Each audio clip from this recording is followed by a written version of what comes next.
Hello everyone, welcome to this session on opioids. Today, we'll explore these powerful drugs that have transformed pain management and anesthesia. Opioids are substances that act on opioid receptors to relieve pain. Let's dive into their classification, mechanism of action, and clinical applications. Opioids are classified into natural, semisynthetic, and synthetic types. Natural opioids include morphine and codeine, derived from the opium poppy. Semisynthetic opioids, such as oxycodone and heroin, are chemically modified derivatives of natural opioids. Synthetic opioids like fentanyl and methadone are entirely man-made. Let's talk about how opioids are processed in the body. Most opioids are well absorbed through the gastrointestinal tract. They cross the blood-brain barrier and bind to plasma proteins like albumin. Opioids undergo phase 1 metabolism, CYP450 enzymes, and phase 2 glucuronidation in the liver. For example, codeine is converted into morphine. Most opioids are eliminated via renal excretion. This process influences dosing in patients with renal impairment. Opioids work by binding to G-protein coupled receptors, primarily mu, GABA, and delta receptors. Mu receptors, responsible for analgesia and euphoria.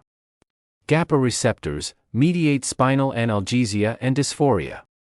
Delta receptors, involved in analgesia and mood regulation. When opioids bind to G-protein coupled receptors, they inhibit the adenylate cyclase, leading to a reduction in cyclic AMP levels and suppression of intracellular signaling pathways.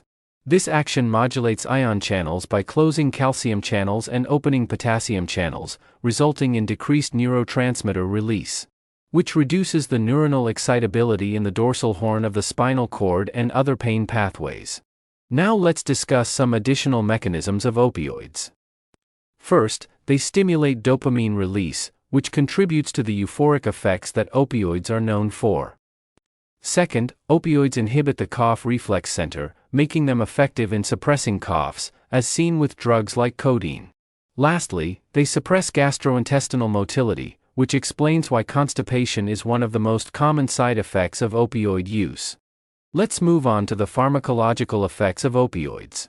These effects can be categorized into several systems. CNS effects, analgesia, this is their primary therapeutic use, providing effective pain relief by reducing the perception and response to pain. Opioids cause euphoria, which can lead to a sense of well-being, but also sedation and, at higher doses, respiratory depression, which is a major concern in overdose cases. Gastrointestinal effects, opioids significantly reduce gastrointestinal motility, leading to constipation. They can also cause nausea and vomiting, which are common side effects, especially when starting therapy. Cardiovascular effects, opioids can cause hypotension due to peripheral vasodilation and, in some cases, bradycardia. Additionally, opioids can trigger bronchoconstriction and histamine release, which can cause itching or rash in some patients. Now let's talk about the clinical uses of opioids. These drugs have a wide range of applications in medicine, pain management. Opioids are most commonly used to manage acute, chronic, and breakthrough severe pain, such as pain after surgery or cancer-related pain. Drugs like morphine and fentanyl are often used in palliative care for their potent analgesic effects. Cough suppression. Opioids like codeine are effective in suppressing the cough reflex, especially in cases of persistent, non-productive coughs. Diarrhea management. Certain opioids, such as loperamide, are used to treat diarrhea by reducing gastrointestinal motility. These are especially useful in chronic conditions like irritable bowel syndrome. Now let's discuss the adverse effects. Opioids commonly cause dizziness and sedation, which can impair daily activities. At higher doses, they lead to respiratory depression, a life-threatening effect if not managed properly. Hyperprolactinemia, or elevated prolactin levels, can occur with chronic use. Opioids can cause hypotension and bradycardia, particularly with intravenous administration. Constipation can occur due to reduced gastrointestinal motility.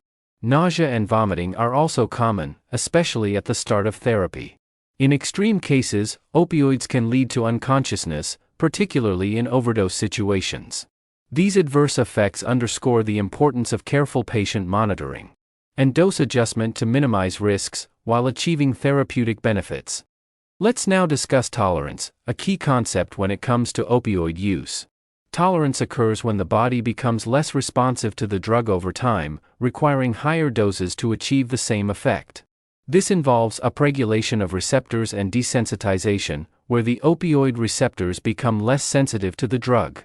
Prolonged use can lead to both physical and psychological dependence, making it difficult to stop opioids abruptly. Withdrawal symptoms include anxiety, agitation, sweating, nausea, and muscle pain, highlighting the need for gradual tapering of the dose.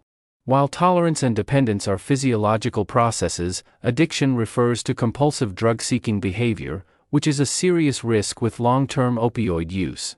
Understanding tolerance is essential for managing patients on long-term opioid therapy to prevent overuse and minimize risks. Thanks for watching. If you found this video helpful, don't forget to like, share, and subscribe.